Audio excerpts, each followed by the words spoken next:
Morning, guys. So it's July 15th, 2024. Figured I'd show you the finished product, what I made the other day. Sewed the seam, and then I turned it inside out so that made a flap with a button so it's secure, it won't fall out. Made a hole where the belt goes through so I can carry it. And again, don't worry, Bernie, I'm not going Rambo or anything, but there is definitely an increased threat in this area. And, you call the cops, they take 20 minutes to get there, so I'm not going to rely on a 911, that's for sure. So the distributor is supposed to be in for the 36 today.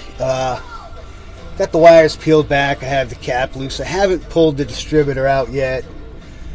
I'm gonna wait, and then when I do, I'll mark it with the magic marker exactly where it's supposed to be, and that way I can compare it to the new one, mark it, and just drop it right in and have the timing as close as possible. My computer for this is right here, but I haven't located the wire yet that you unplug. I gotta dig through the wire that you unplug to set the timing. Haven't found that yet, if that's still the way it works. I'm a man of the 80s. I mean, I went through 3C, when the first computer command control carburetors. I dealt with all that and a zillion vacuum hoses in the earlier days, but I kind of got out of working as a dealership mechanic in the late 80s and went into construction like I did in the military. I found there was more money working on heavy equipment, and a lot of times because it was so big I had to go out in the field. I liked working outside instead of being jammed up in a garage. But wouldn't you know it, later on I ended up buying a garage, and I ran it for 5 years until I had a falling out with Amoco. That's another story. Let's go walk around front. So drive shaft on the highway, man, it just rides as smooth as can be. Although I think I got maybe the front tires, I should have them balanced. I changed the tires from the Impala rims over to the truck rims, and I didn't have the front tires balanced. And I'm thinking maybe, they're good tires, usually only needs a little bit, but that's probably the last thing I need to do as far as balancing anything on the truck. The drive shaft's good now. I had it up to 65 miles an hour, and put a cup of water, and hardly see any deflections in the water, just like they used to do with what was the engines they used to set. It ran so smooth they could set a glass of water on it and you wouldn't see a ripple. I don't know if it was Bentley or one of those European manufacturers.